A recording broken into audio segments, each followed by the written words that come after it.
അസ്സലാമു അലൈക്കും വറഹ്മത്തുള്ളാഹി തആല വബറകാതുഹു. അൽഹംദുലില്ലാഹി റബ്ബിൽ ആലമീൻ വസ്സലാത്തു വസ്സലാമു വഅലാ ആലിഹി വഅസ്ഹാബിഹിൽ ഫായിസീന ബിറിദല്ലാഹി അമ്മാ ബഅദ്. റബ്ബി സിദ്നാ ഇൽമൻ വഹിൽമൻ വഫഹ്മൻ വഅഖ്ലൻ വദബൻ കാമില റബ്ബി തമ്മിൻ ബിൽ ഖൈരി വസ്സആദ. ബഹുമാനമുള്ള ഫത്ഹുൽ മുഈൻ അൽഫിയ സബഖിലെ ബഹുമാനികളെ, വേണ്ടപ്പെട്ടവരെ, നമ്മുടെ ഫത്ഹുൽ മുഈൻ ക്ലാസിന്റെ ബാക്കി ഭാഗം നമുക്ക് ശ്രദ്ധിക്കാം ഇൻഷാ അല്ലാഹ്. നിസ്കാരത്തിന്റെ ടൈമിനെ കുറിച്ചാണ് നാം മനസ്സിലാക്കിക്കൊണ്ടിരുന്നത്. യഥാർത്ഥത്തില് പരിശുദ്ധ ഖുർആനിൽ നിസ്കാരത്തെക്കുറിച്ച് പലയിടങ്ങളിൽ വളരെ വ്യക്തമായ വിശദീകരണങ്ങൾ നമുക്ക് തന്നിട്ടുണ്ട്. ആ വിശദീകരണങ്ങളിലൊക്കെയും നിസ്കരിക്കുന്ന ആൾക്കുള്ള ഗുണം പറഞ്ഞിട്ടുണ്ട്, അവർക്കുണ്ടാകുന്ന ദോഷം പറഞ്ഞിട്ടുണ്ട്, നിസ്കരിക്കാത്ത ആളുകളെ കുറിച്ച് പറഞ്ഞിട്ടുണ്ട്. എല്ലാം വളരെ വ്യക്തമായിട്ട് പറഞ്ഞു തന്നിട്ടുണ്ട്. ഒരിടത്ത് പറഞ്ഞു, വൈലുല്ലിൽ മുസല്ലീൻ, നിസ്കരിക്കുന്ന ആളുകൾക്കാണ് നരകത്തിലെ ഏറ്റവും വലിയ കഠിന ശിക്ഷയുള്ള ആ വാദി, ആ ചെരുവ്, ആ വയല് എന്ന് പറഞ്ഞു. അവിടെ ഏകദേശം തഫ്സീറുകളിലൊക്കെയും വിശദീകരിക്കപ്പെട്ട് നമ്മുടെ ഇന്നത്തെ വിഷയത്തോട് ബന്ധപ്പെട്ടൊരു വിഷയമാണ്. കാരണം ഏകദേശം ആളുകളൊക്കെ നിസ്കരിക്കുന്നു എന്നത് ശരിയാണ്. പക്ഷെ നിസ്കാരത്തിന്റെ ആ കൃത്യത, ആ ടൈമിനെ സൂക്ഷിച്ചുകൊണ്ട് ചെയ്യാൻ ചിലപ്പോഴൊക്കെയും നമുക്ക് എന്തോ ഒരു ബുദ്ധിമുട്ട് പോലെ അത് വൈകിക്കുന്ന ഒരു രീതി ഉണ്ടാവാറുണ്ട് എന്ന് തോന്നുന്നു, ഇല്ലേ? ആ വൈകിക്കുന്നതിനെ കുറിച്ച് ഖുർആനിന്റെ തഫ്സീറിന്റെ വിശദീകരണം വന്നു എന്നതാണ്. കാരണം ഇപ്പോ ളുഹറിന്റെ ബാങ്ക് 12:30 എന്ന് ഫോർ എക്സാമ്പിൾ നമ്മളങ്ങനെ സപ്പോസ് അങ്ങനെ സംഭവിക്കും. ഈ 12:30 ബാങ്ക് കൊടുത്തു കഴിഞ്ഞാൽ 12:50 അതിന്റെ നല്ല ടൈമാണ്. ആ ടൈമിൽ നമ്മൾ നിസ്കരിക്കാനുള്ള ഒരു മാനസികാവസ്ഥ ഇല്ലാതെ അതങ്ങനെ വൈകിപ്പിക്കും. യഥാർത്ഥത്തിൽ 3:20 3:30 വരെ നമുക്ക് ടൈമുണ്ട്, ശരിയാണ്. അതങ്ങനെ നീട്ടി അങ്ങനെ കൊണ്ടുപോകും. ഇങ്ങനെയുള്ളൊരു രീതി ചിലപ്പോഴൊക്കെ നമ്മുടെ പിടികൂടാറുണ്ട്. ഒന്ന്, ആണുങ്ങൾക്കാണെങ്കിൽ അതിന് സൗകര്യങ്ങളൊക്കെ ഉണ്ട്. ചിലപ്പോൾ ഓഫീസ് ജോലി ആയിരിക്കാം, അല്ലെങ്കിൽ കടയിലായിരിക്കാം, അല്ലെങ്കിൽ മറ്റുള്ള സ്ഥലങ്ങളിലായിരിക്കാം, അങ്ങനെയൊക്കെയാണ്. എന്നാലും നമ്മുടെ ഫിഖ്ഹിലെ മസ്അല പ്രതിപാദിക്കുന്ന വിഷയങ്ങളില് മാലിക്കി മദ്ഹബിന്റെ ഫിഖ്ഹില്, അതായത് ഫിഖ്ഹുൽ ഇബാദയിലൊക്കെ വിശദീകരിക്കുന്നുണ്ട്. ഒരു മഗ്രിബിന്റെ ടൈം ബാങ്ക് കൊടുക്കുമ്പോഴേക്കാരൻ കടയിലൊക്കെ ആള് തിങ്ങി നിറയാം. അപ്പോ എന്ത് ചെയ്യണം? ഒരു മുമയ്യിസായ ഒരു കുട്ടിയെ കടയിൽ നിർത്തിയിട്ട് അവിടെ കച്ചവടം ചെയ്യുന്ന ബാലികായ ആള് പള്ളിയിലേക്ക് പോകണം. കട പൂട്ടേണ്ടതില്ല, എന്നാലും അങ്ങനെ ചെയ്താലും ഈ ജമാഅത്തിന്റെ ആ പുണ്യമാക്കപ്പെട്ട പ്രധാനപ്പെട്ട ടൈമിനെ പാഴാക്കാൻ പാടില്ല എന്നാണ്. ഒരു മനുഷ്യന്റെ, അതായത് ഒരു വിശ്വാസിയുടെ ജീവിതത്തിൽ വളരെ ചിട്ടയും ഒതുക്കവും നല്ല രീതിയും സൽസ്വഭാവിയുമാണ് എന്നതിന്റെ പ്രകടമായ ലക്ഷ്യമാണ് അദ്ദേഹം ടൈമായ നിസ്കരിക്കും. ടൈമിൽ പിന്നെ പിന്തിക്കൂല, അവിടെ വേറെന്തെങ്കിലും ആലോചിച്ചോ മറ്റോ പോവില്ല. എപ്പോഴെങ്കിലും എങ്ങനെയൊക്കെയും വരുന്നത് അല്ല. അപ്പോ ആ തഫ്സീർ തന്നെ വന്നത് എന്താണെന്ന് അറിയുമോ? ഈ വൈലെന്ന നരകമുള്ളത് നിസ്കരിക്കാത്തവർക്കല്ല, നിസ്കരിക്കുന്നവർക്ക് തന്നെയാണ്. അതിന് പല തഫ്സീറുകളിലും പല നിലക്കും വിശദീകരണം തന്നതിൽ ഒരഭിപ്രായം നമ്മുടെ തഫ്സീർ ഇബ്നു കസീറിലുണ്ട്, ഇമാം ബഗവി തങ്ങളുടെ തഫ്സീറിലുണ്ട്, അതുപോലെ റാസിയിലൊക്കെ വിശദീകരിക്കുന്നുണ്ട്. എന്താ പറഞ്ഞത്? നിസ്കാരത്തെ ടൈമിനെ തൊട്ട് ഇങ്ങനെ പിന്തിപ്പിക്കുക എന്നാണ്. യഥാർത്ഥ ടൈമിനെ തൊട്ട് കുറച്ച് ആവട്ടെ അങ്ങനെ പിന്തിപ്പിക്കുകയാണ്. മനസ്സിലാണ്ടല്ലോ? ഏതും അതിന്റെ നല്ല ടൈമിൽ കൊടുക്കലാണ് ഏറ്റവും നല്ലത്. ഒരാളിപ്പോ ജോലിക്ക് വന്ന് നമ്മളെ വീട്ടില്, അയാൾക്ക് കാശ് കൊടുക്കണം. ആലോചിച്ച് നോക്കണം, നമ്മുടെ ദീന് പറഞ്ഞത് അദ്ദേഹത്തിന് കാശ് കൂലി കൊടുക്കാനല്ല, അയാളെ ഇഷ്ടപ്പെടുന്ന രീതിയിൽ കൂലി കൊടുക്കണം. പക്ഷെ ഇന്ന് പണിക്കാര് വരുന്നത് ജോലി ചെയ്യാൻ വിളിക്കുന്ന ആളെ അതൃപ്തിപ്പെടുത്തിക്കൊണ്ടാണ്. എന്നിട്ട് അതൃപ്തിപ്പെടുത്തിയിട്ട് കയറിപ്പോവുകയും ചെയ്യും. അതൃപ്തിപ്പെടുത്തുന്ന രീതിയിൽ കൂലി ഈടാക്കുകയും ചെയ്യും. അത് വേറെ വശത്തുണ്ട്. പക്ഷെ എങ്കിലും ദീന് പഠിപ്പിച്ചെന്ന് അതങ്ങനെ കൊടുക്കാൻ വേണ്ടിയിട്ടാണ്. അതും അവരുടെ വിയർപ്പ് വറ്റുന്നതിന് മുമ്പ് എന്നറിഞ്ഞു. വിയർപ്പൊക്കെ ഉണങ്ങി കുളിച്ചു കഴിയുന്നതിന് മുമ്പെന്നല്ല, അതിന്റെ മുമ്പ് കൊടുത്ത് വീട്ടണമെന്നാണ്. അത് അങ്ങനെയാണ് നമുക്ക് പഠിപ്പിച്ചത്. അപ്പോ അങ്ങനെ ഓരോന്നിനും ഓരോന്നിൻ്റെതായ നിലക്കുള്ള ടൈമിനെ സ്വീകരിക്കാനും അതിനെ മനസ്സിലാക്കാനുമുണ്ട്. അങ്ങനെയാണ് ഒരാൾ നമ്മളൊരു ഫംഗ്ഷനെ ക്ഷണിച്ചപ്പോ അതിന് മറുപടി കൊടുക്കുന്നത് ആലോചിച്ചിട്ട് പറയാന്നല്ല, അതിന് പെട്ടെന്നൊരു മറുപടി. നല്ല സ്വഭാവം എന്താണ്? ക്ഷണം സ്വീകരിക്കുകയാണെങ്കിൽ ക്ഷണിച്ചാൽ ഞാൻ വരട്ടോ, ഈ ഇനിയിപ്പോ അതിനായിട്ട് ഇങ്ങോട്ട് വരുമൊന്നും വേണ്ട, അങ്ങനെയുള്ളൊരു മാനസികാവസ്ഥ. അപ്പോഴാണ് ആ ഒരു ഈമാനികമായ ബന്ധവും ഇൽഫയും നമുക്ക് നിലനിർത്താൻ കഴിയുള്ളൂ. അപ്പോഴാണ് യഥാർത്ഥ ഉമ്മത്ത് മുഹമ്മദ് മുസ്തഫ സ്വല്ലല്ലാഹു അലൈഹി വസല്ലം ആവുകയുള്ളൂ. അപ്പോൾ നമ്മുടെ വിഷയം ടൈമാണ്. അപ്പൊ ആ ടൈമിൽ എപ്പോ നിസ്കരിക്കണം എന്നതാണ്. അതിന്റെ പ്രധാനമായ ടൈമിനെ എടുത്തു പറയുകയാണ്. വഅലം, നല്ലോണം അറിഞ്ഞോ. വഅലം യഖീനായിട്ട് അറിയാവുന്ന സ്ഥലത്താണ് വഅലം എന്ന് പറയാം. പരിശുദ്ധ ഖുർആൻ ഒരു സ്ഥലത്ത് പറഞ്ഞിട്ടില്ലേ, ഫഅലം അന്നഹു ലാ ഇലാഹ ഇല്ലല്ലാഹ്. ഇൽമു ഉണ്ടായിട്ടാണ് ലാ ഇലാഹ ഇല്ലല്ലാഹ് മനസ്സിലാക്കേണ്ടത് എന്നൊരർത്ഥം അവിടെ ഉണ്ട്. എന്നാലും ആ ഫഅലം എന്ന് കൊടുത്തത് എന്താണ്? ഇൽമിനെ ഉണ്ടാക്കാനാണ്, യഖീൻ ഉണ്ടാക്കാനാണ് പറഞ്ഞത്. ആ പ്രയോഗത്തിന്റെ ശൈലി തന്നെയാണ് ഇവിടെ നമുക്ക് മനസ്സിലാക്കി തന്നത്. ഫഅലം, നല്ലോണം മനസ്സിലാക്കിക്കോന്ന്. നിസ്കരിക്കാത്തത് കൊണ്ടോ സമയത്ത് അല്ലാത്തത് കൊണ്ടോ ഖളാ ആക്കുന്നു ഒന്നുമല്ല. പക്ഷെങ്കിലും ഈ വിഷയം ഒന്ന് ഗൗരവത്തോടുകൂടെ ഗൗനിക്കേണ്ടതാണ് എന്ന് പ്രത്യേകമായിട്ട് എല്ലാവരും മനസ്സിലാക്കണം. അതുപോലെ നമ്മുടെ വീടുകളിൽ ഇരിക്കുന്ന നമ്മുടെ സഹോദരിമാര് വല്ലാതെ മനസ്സിലാക്കണം. ഇവർക്ക് എപ്പോഴും വരുന്ന ഒരു അപകടം ഇതാണ്. ളുഹറിന്റെ ടൈമിനെ അങ്ങോട്ട് പിന്തിപ്പിച്ചിട്ട് അവർക്കൊരു ജമ്മാക്കണ പോലുള്ള നിസ്കാരം. ആ ളുഹറിന്റെ നിസ്കാരം കഴിയുമ്പോഴത്തേന് അസർക്ക് ബാങ്ക് കൊടുത്ത് അവിടെ തന്നെ അസർ നിസ്കരിക്കുക. ഇങ്ങനെ ഒരു എളുപ്പവഴി സ്വീകരിക്കാറുണ്ട്. യഥാർത്ഥത്തിൽ ളുഹർ അങ്ങോട്ട് പിന്തിപ്പിച്ചു കൊണ്ടുപോയി നാം ഈ ആയത്ത് ആലോചിക്കണം. വൈലുല്ലിൽ മുസല്ലീൻ, നിസ്കരിക്കുന്നവർക്കാണ് വൈൽ എന്ന നരകം. അല്ലെ, നമ്മൾ മറ്റെന്ത് കാര്യത്തിനും വേണ്ടി ടൈമൊന്നും മുന്തിക്കോരോ. ഇപ്പോ നമുക്കറിയാം കല്യാണം കഴിയണത് എപ്പോഴാക്കാരം? കല്യാണത്തിന് കല്യാണം കഴിയണ 5:30 മണിക്കൊക്കെ ആയിരിക്കും കല്യാണം കഴിയുക. പക്ഷെ നമ്മൾ പോവലെപ്പോഴാ? 4:45 പോകാൻ ഒരുങ്ങുക. നമ്മൾ എപ്പോ തന്നെ പോകും? നമ്മൾ നേരത്തെ ഒരുങ്ങിയിട്ട് ഒരു 11-11:15 അവിടെ എത്തിച്ചേരാൻ ശ്രമിക്കും. അപ്പൊ നമുക്ക് ടൈമിന്റെ വില അറിയുന്നുണ്ട്. അപ്പൊ ചെന്നാലല്ലേ എല്ലാരും കാണാനും കുടുംബത്തിനെ സംവദിക്കാനും ആ കാര്യങ്ങളൊക്കെ അങ്ങോട്ടും ഇങ്ങോട്ടും കൈകാര്യം ചെയ്യാൻ കഴിയുള്ളൂ. അപ്പൊ നമ്മുടെ ഭൗതിക ജീവിതത്തിൽ ആവശ്യമായ കാര്യങ്ങൾക്ക് നമ്മൾ ടൈം എത്രയാണെങ്കിലും ഇങ്ങോട്ട് കൊണ്ടുവരാൻ നമുക്ക് ശ്രമം ഉണ്ടാവും.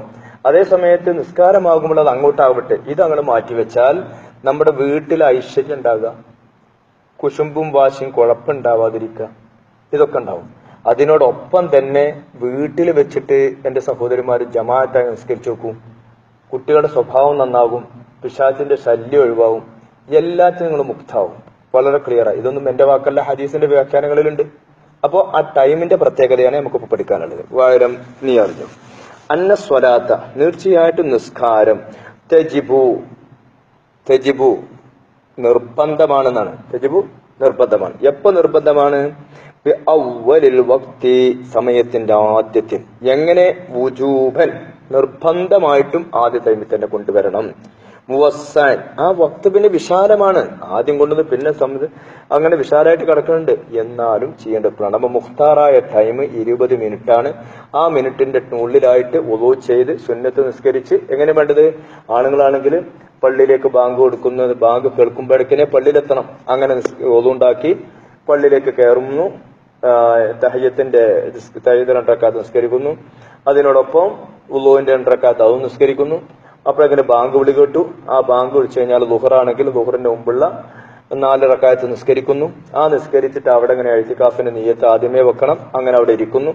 ആ ഇരുന്നിട്ട് നമ്മൾ പിന്നെ ബൈനൽ അദാനി വൽ ഇഖാമ, ബാങ്കിന്റെ ഇഖാമത്തിന്റെ ഇടയ്ക്കുള്ള പ്രാർത്ഥന മുസ്തജാബാണ്. അപ്പോൾ ആ സമയത്ത് ഇരുന്നിട്ട് അള്ളാഹുവിനോട് ദുആ ചെയ്യണം. പടച്ചോനെ, ദോഷം പുറത്തരണേ, നരകത്തിൽ നിന്ന് കാക്കണേ, എന്റെ മക്കളെ നന്നാക്കി തരണേ, എന്റെ ജോലിയിലെ ഖൈറും ബർക്കത്തും കിട്ടണേ. ഇങ്ങനെയുള്ള പ്രാർത്ഥനകളൊക്കെ അവിടെ പ്രാർത്ഥിച്ചുകൊണ്ടിരിക്കുമ്പോഴേക്കും 20 മിനിറ്റായി ഇഖാമത്ത് വിളിച്ചു, ജമാഅത്ത് അയച്ചു പോകാം. ഇനി നമ്മുടെ സഹോദരിമാർക്കാണെങ്കിലും വീട്ടിൽ എന്ത് ചെയ്യാം? ബാങ്ക് കേൾക്കുന്ന സമയത്ത് നമ്മൾ എന്തെങ്കിലും ജോലിയോ തിരക്കിലൊക്കെ ആണെങ്കിൽ അത് അപ്പാടെ സ്റ്റോപ്പ് ചെയ്യാം. എന്നിട്ട് പെട്ടെന്ന് ഒളു ചെയ്ത് വന്ന് ക്ലിയറായി ആ നല്ല വൃത്തിയുള്ള നിസ്കാര കുപ്പായൊക്കെ ഇട്ട്, അത് ഏതെങ്കിലും ഒന്ന് അഴുക്കവും എടുക്കുള്ളോ ഒന്നും അല്ല, ആ നല്ല നിസ്കാര കുപ്പായ ഇട്ടിട്ട് എളുപ്പം പിന്നെ നിസ്കരിക്കാൻ വേണ്ടിയിട്ട് ഒരു 10 മിനിറ്റ് അല്ലെങ്കിൽ ഒരു 15 മിനിറ്റേ ആവുള്ളൂ. അത് കഴിഞ്ഞാൽ അൽഹംദുലില്ലാഹ് അത് ക്ലിയറായി കഴിഞ്ഞ് പിന്നെ നമുക്ക് നമ്മുടെ ജോലിയിലേക്ക് പ്രവേശിക്കാം. ഇങ്ങനെയുള്ള ഒരു ചിട്ട ഉണ്ടാക്കാൻ നമുക്ക് കഴിഞ്ഞാൽ നമ്മൾ രക്ഷപ്പെട്ടു, നമ്മുടെ വിജയികളായി. അത് പിന്നെ അങ്ങോട്ട് തുടർത്തി കഴിഞ്ഞാൽ പിന്നെ എവിടെ പോവുകയാണെങ്കിലും അത് കഴിഞ്ഞു. ഇനി ഒരു കല്യാണം ഉണ്ടായി നോക്കുക, ഫംഗ്ഷൻ ഉണ്ടായി, അവിടെ എല്ലാതും ഉണ്ടാവും. നല്ല ഒരു സുന്നത്തുൻ നബവി നമ്മൾ ചെയ്യുന്ന സമയം അവിടെ പോയാൽ ചില ഓഡിറ്റോറിയത്തിലൊക്കെ ഏതുണ്ട്, നിസ്കരിക്കാൻ സൗകര്യം ഉണ്ട്, ചിലയിടത്ത് ഉണ്ടാവില്ല, അങ്ങനെയൊക്കെ വരാറുണ്ട്. ഏതാണെങ്കിലും നമുക്ക് നിസ്കരിക്കണം എന്ന് ഉദ്ദേശം ഉണ്ടെങ്കിൽ നമുക്ക് അവിടെ പോവാം. അപ്പൊ നമ്മൾ കല്യാണത്തിന് പോകുമ്പോൾ ഒരു ബാഗ് കരുതാറുണ്ട്. ആ ബാഗിന്റെ അകത്ത് നിസ്കാരക്കുപ്പാണ്ട് വെക്കുക, എന്താ കുഴപ്പമുള്ളത്? എന്തെല്ലാം സാധനം വെക്കുന്നുണ്ട് ഇല്ലേ? കുറെ മേക്കപ്പ് സെറ്റുകളൊക്കെ ഉള്ളിൽ വെക്കുമ്പോ അതൊക്കെ ഒന്ന് കുറച്ചിട്ട് ഇതാണ് വെക്കുക. എന്നിട്ട് നമുക്ക് എന്താവാ സമയത്തിന് പോയിട്ട് നിസ്കരിക്കാം. അൽഹംദുലില്ലാ, ഇല്ല റാഹത്തായി ബർക്കത്ത് കിട്ടും. അതേ സമയത്ത് അതൊക്കെ പോയി പുതിന് വരട്ടെ, ആ പുതിന് പോയിട്ട് ഇതാവട്ടെ, അപ്പോൾ പിന്നെ വീട്ടുകാരിക്കാർ വരട്ടെ, അവർക്ക് പിന്നെ ജ്യൂസ് കൊടുക്കട്ടെ, ഇതിനൊക്കെ സമയം കഴിച്ചും നമ്മളെന്താവും നിസ്കാരം അതിന്റെ ഭക്തിനെ തൊട്ട് ബന്ധിപ്പിക്കും. അപ്പോൾ നല്ല ഒരു കാര്യം ചെയ്യാൻ വേണ്ടിയിട്ട് നമുക്ക് സൗഭാഗ്യം തന്നപ്പോൾ നമ്മൾ അതിനെ മോശമായിട്ടാണ് ആക്കുകയും ചെയ്യും. ഇതൊക്കെയാണ് ശ്രദ്ധിക്കാനുള്ളത്. അവിടേക്കാണ് പോകുന്നത്. വിശാരമായിട്ട് അതിനെ ചെയ്യലാണ് വുജൂബായിട്ടുള്ളത്. എന്ന ഫലഹു ഈ മുസല്ലിയായ ആൾക്ക് അനുവദനീയമാണ് അത്തഹീറു പിന്തിപ്പിക്കൽ അനുവദനീയമാണ് അൻ അവ്വലിഹി ആദ്യ വക്തിനെ തൊട്ട് ഇലാ വക്തി യസഉഹ നിസ്കാരം നിസ്കരിച്ച് വീട്ടാൻ വിശാലമാകുന്ന ഒരു ടൈമിലേക്ക് അതിനെ കൊണ്ടുവരാം. പക്ഷെങ്കിൽ ഒരു നിബന്ധനയുണ്ട്. ബിശറത്തി അൻ യഅ്സിമ അലാ ഫിഅലിഹാ ഫിഹി ടൈമിന്റെ ഉള്ളിൽ തന്നെ ആ നിസ്കാരത്തെ പ്രവർത്തിക്കാം എന്നതിന്റെ മേൽ അവന് ദൃഢത വേണം, ഉറപ്പ് വേണം എന്നാണ്. മനസ്സിലായില്ല? അങ്ങനെ ആകുമ്പോൾ പിന്തിപ്പിക്കാം, കുഴപ്പമില്ല. അപ്പോ വല്ല യാത്രയിലോ വേറെ വല്ല ഹോസ്പിറ്റൽ കേസിലോ ഇങ്ങനെയൊക്കെയുള്ള പ്രശ്നങ്ങൾ വരുന്ന സമയത്ത് ഇങ്ങനെ പിന്തിപ്പിക്കേണ്ടി വന്നാൽ അവിടേക്ക് മസല കൊണ്ടു വെക്കാം, ജായിസാണ് എന്ന് മനസ്സിലാക്കാം. നിരുപാധികം അത് എപ്പോഴും ചെയ്യാം എന്നല്ല. അങ്ങനെ പിന്തിപ്പിക്കേണ്ടി വന്നാൽ ഇങ്ങനെ ഒരു ഷർത്തും കൂടി അവിടെ ഉണ്ട്. ഇനി ഒരാൾ നിസ്കരിച്ചു, വലവദറക്ക ഫിൽ വക്തി നിസ്കാരത്തിൽ ഒരദറക്ക നിസ്കാരത്തിൽ എത്തിച്ചു ഫിൽ വക്തി ടൈമിൽ എത്തിച്ച് റക്കായത്തുൻ വലവദറക്ക റക്കായത്തൻ ഫിൽ വക്തി വക്തിൽ ഒരു റക്കായത്ത് കിട്ടി, ഇതില്ലാ ദൂനഹ മറ്റുള്ളൊന്നും കിട്ടിയില്ല. അപ്പൊ പിന്നെ ആ നിസ്കാരത്തിന്റെ പേരെന്താണ്? ഫൽ കുല്ലു അദാഉൻ മുഴുവത്തിന്റെ പേര് മുഅ്തമദായ അഭിപ്രായത്തിൽ അദാ ആണ്. എപ്പോഴും ചോദിക്കാറുണ്ട്, ഞാൻ ബാങ്ക് കൊടുത്തു ഒരു റക്കാത്ത് കഴിഞ്ഞേക്ക് നിസ്കരിക്കാൻ വേണ്ടി തക്ബീർ കെട്ടിയപ്പോഴേക്കും എന്തായി അസർക്ക് ബാങ്ക് കൊടുത്തു, എന്റെ നിസ്കാരത്തിന്റെ പേരെന്താണ്? അതിന് അദാ എന്നാണ്. പക്ഷെ ജമ്മുൽ ജവാമിലൊക്കെ ഇതിനെ കുറിച്ചൊരു വിശദീകരണമുണ്ട്. അദാ ആണോ ഖളാ ആണോ എന്താ പറയേണ്ടത്? അപ്പോ ഒരു അഭിപ്രായം അവിടെ ഉസൂല് വ്യക്തമാക്കിയത് സമയത്തില് ഒരു റക്കായത്ത് കിട്ടിയിട്ടുള്ളൂ, ബാക്കിയുള്ളൊക്കെ പുറത്തായതുകൊണ്ട് ഖളാ എന്ന് പറയണം. സമയത്തിൽ ഒരു റക്കായത്ത് കിട്ടിയത് കൊണ്ട് മുഴുവത്തിനും എന്ത് പേരിടണം? അദാ എന്ന് പറയണം. മറ്റൊരു വിഭാഗത്തിന് അഭിപ്രായം വന്നത് സമയത്തിനും കിട്ടിയിട്ടുണ്ട്, സമയത്ത് പുറത്തും കിട്ടിയിട്ടുണ്ട്. അപ്പൊ കറി എന്താന്ന് ചോദിച്ചപ്പോ എന്ത് പറഞ്ഞു? പിന്നെ എല്ലുണ്ട് ഇറച്ചിയുണ്ട്, അപ്പൊ എല്ലിറച്ചി എന്ന മാതിരി അദാവെന്നും ഖളാവെന്നും പറയണം. ഇങ്ങനെ മൂന്ന് അഭിപ്രായങ്ങൾ അവിടെ ഫിഖ്ഹിന്റെ ആ ഇജ്മാലിയായ പിന്നെ വിശദീകരണത്തിൽ നിന്നും വന്നിട്ടുണ്ട്. തഫ്സീലിയാക്കിയപ്പോഴാണ് ഇതിന്റെ മുഅ്തമദായ മസ്അല എന്താണ് അദാ എന്ന് പറയുന്നത്. വ ഇല്ല അങ്ങനെ ഒരു റക്കായത്ത് കിട്ടിയിട്ടില്ല ഫഖളാഉൻ അപ്പോ നിസ്കാരം ഖളാ ആണ്.